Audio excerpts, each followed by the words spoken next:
Chapter 11. Solution-Focused Therapy. The solution often bears no relation to the problem.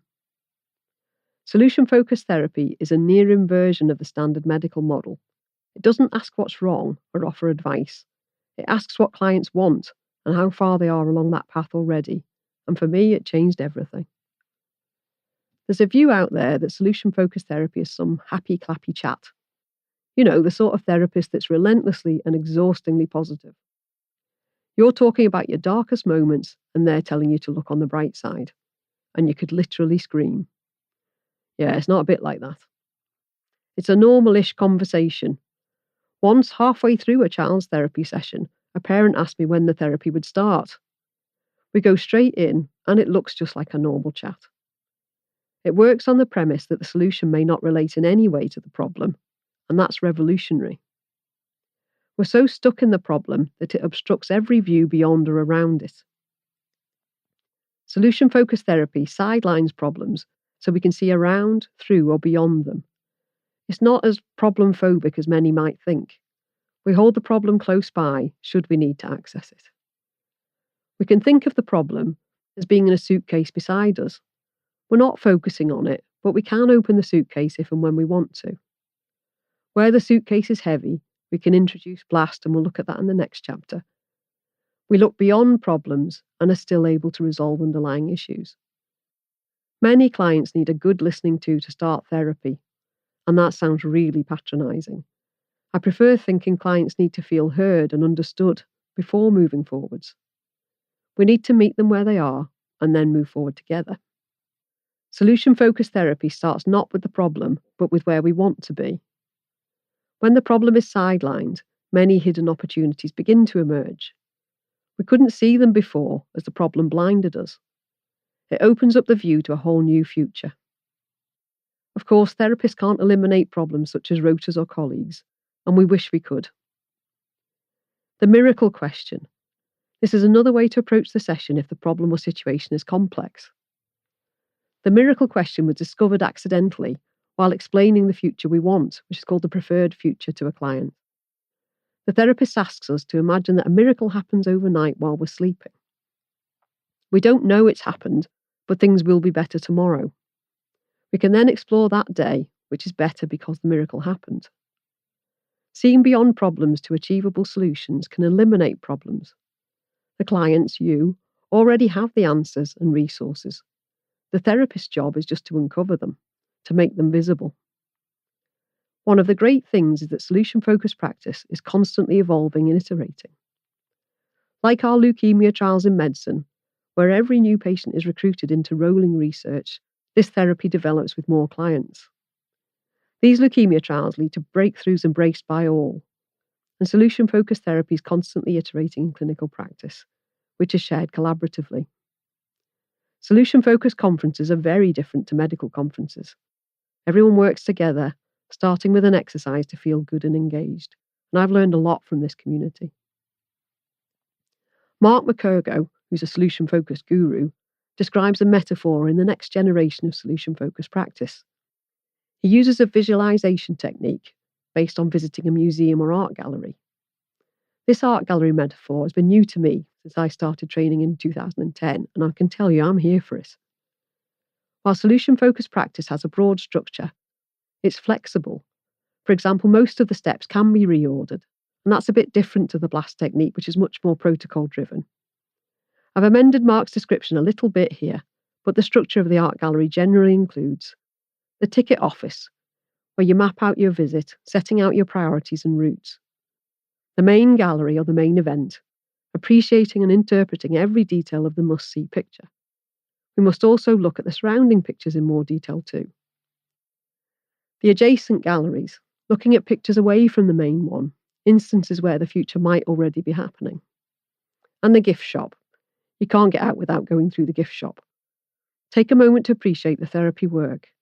What are your takeaways? What resonated with you? So let's visit this virtual art gallery. The ticket office. You might happen upon the gallery. More likely you planned to come, booked a ticket online, and planned how to get there. In solution-focused therapy, the period before the appointment is important. It's common to see some pre-session change or positive change. This is an improvement just because you booked the appointment. You start to focus on what you hope for from the therapy, often leading to some progress before the appointment even happens. You arrive at a gallery with curiosity and a degree of excitement. Therapy sessions need that same curiosity and openness. Getting the ticket represents an agreement to do the work in exchange for entry. In both cases, it often involves some money too. Where is the ticket to? And this is the step. No other step can proceed without nailing this one. Where exactly do you want to be? Do you remember the Spice Girls? And I stole this question from Dominic Bray. What do you want? What do you really, really, really want? The destination must be set before moving on any further. Clearly, this is said playfully or compassionately, not in the passive-aggressive way it might come across on paper. We use expressions like, if you don't know where the hole is, it's a long day on the golf course. If you jump in a taxi with no destination, it's going to be a hefty bill. If you get on the wrong train, every station is the wrong one. You get the gist. We need to nail this bit. You can change it later if you want to. We call this the preferred future. Somewhere away from where you are now, where the solution is already in place. It might be close by, and it might be almost a galaxy away. The important thing is that it becomes defined. It doesn't matter too much how far away the preferred future is. It's the direction that matters.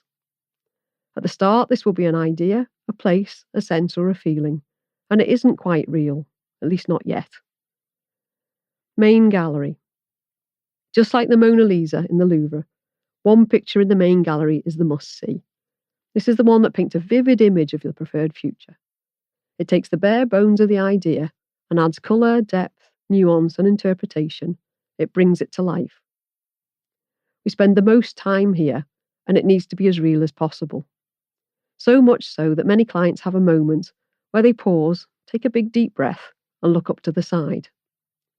It's postulated that looking up and right creates a new picture or memory, while looking up and left remembers a picture or memory.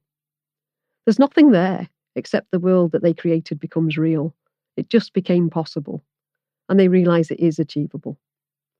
Clients tend to sit up straighter, engage more, and make more eye contact during sessions. This moment of seeing it still gets me every time. That new world is out there, and it's within reach. How close are you already to that preferred future? We ask that on a scale of 1 to 10, where 10 is the best, the opposite of the pain scale most of us are familiar with. Number 10 is where the solution's fully embedded, and everything we discuss comes true. Number 1 is the opposite end of that. We offer no description to avoid steering a client towards it. The score is how the client feels today, at this moment. And the score doesn't matter itself per se. Instead, it acts as a catalyst for just continuing the conversation. Let's imagine you say 4 or 5 out of 10. What gets you to 4 or 5 instead of 1? This score might include getting up, planning to see a friend, or going to the gym after the session. These are explored further to elicit more details. The more multisensory the description is, the more real it becomes. We then imagine coming together again in a week or so's time. We imagine that the score is half a point or 1 point higher. A tiny step further is close enough that it feels achievable. What might you notice differently then? Or what would others notice around you? And please note it's different from what you must do to get there. Occasionally clients say 0 or 1 when asked the out of 10 questions. Of course, things can be that bad. Complimenting you then on coming to therapy at that stage can be pretty patronising. But we can ask what keeps you going or stops things from getting even worse. After this, we can anchor where you expect to get to. Many clients realise that the whole new world might be a bit ambitious, but some will still say 11 or 12. They want the whole kit and caboodle. Many people say 8 or 9. It's useful for you and the therapist to know, and it might change as therapy goes on. Look around. They don't put the least popular pictures beside the Mona Lisa. However, those beside your must-see picture may also have extra details or interesting diversions to think about. How might you be affected in other situations? What might those around you notice? What difference would it make to family and friends? We can take a moment to explore these as well. Adjacent galleries where the solution is already in place. After seeing the best picture and those beside it, we often wander into other rooms in the art gallery. These can represent the instances where the solution is already happening. However bad things can be or seem, there are always moments when things are less bad or even slightly better. What did you notice then? What was different? Wrapping up, we've developed a whole technical and multisensory world. We've looked at how it impacts us and those around us. We've drawn out times when the solution was already happening or the problem had faded. You can head to the exit once we've thoroughly explored these. The gift shop and the aftermath. Just try getting out without being steered through the gift shop. It's every parent's nightmare. But this pause lets you think about what resonated or surprised you most. What do you want to take away from the experience? You might think about the experience over the next few days and occasionally in the future.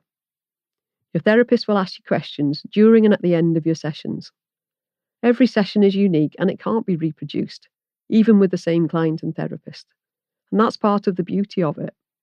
Neither of us knows where we'll go or what we'll find.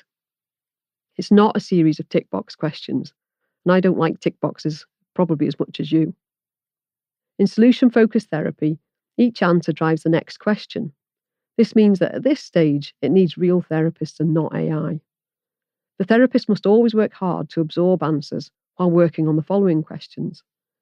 The detail is in those answers, the minutiae of the everyday. Therapists have to make you look easy and relaxed. Here are some of the questions that often come up. What are your best hopes from our work together? What difference would that make? Who would be the first to notice? And what might they notice? What would your cat or dog notice? And pets are super tuned to behaviour and mood changes. They also love us unconditionally and don't judge.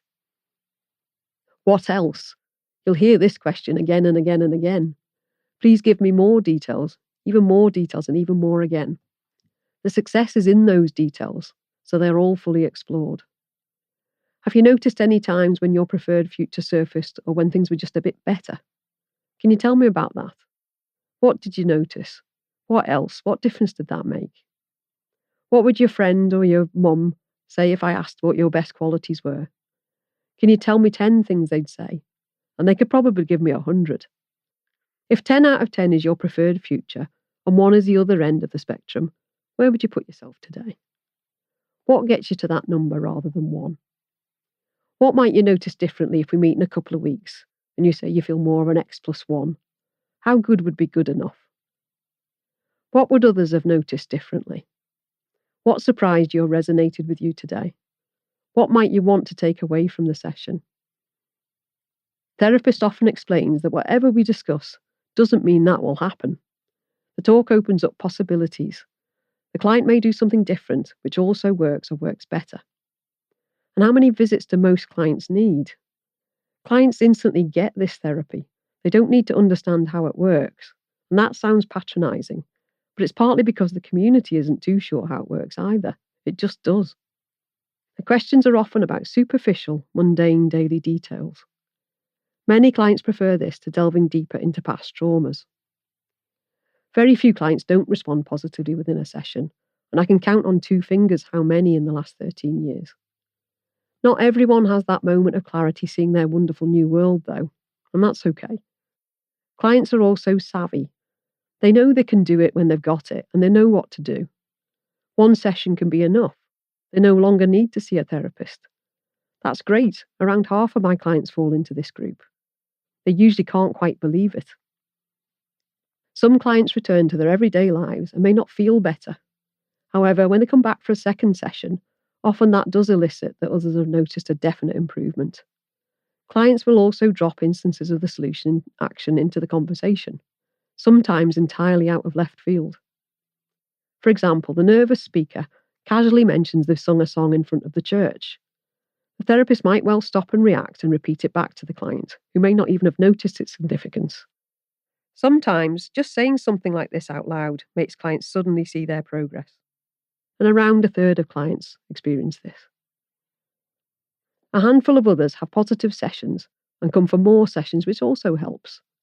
Solution-focused therapists use the principle of Occam's razor. That is, you should be able to use what's needed and no more. They often gently suggest taking a break or trying another therapy if a client needs many more sessions or still needs to progress. I hope this has convinced you that this is potentially a good therapy for you. You should have a good experience in the room and after you leave. It often doesn't look or feel like therapy. It just seems like an ordinary conversation. Solution-focused therapy is for you if you prefer to sideline issues and jump beyond them. If you prefer to tackle issues head-on and sort them, blast therapy might suit you better. You may also want to have solution-focused therapy first and then blast afterwards. The real magic is combining the two.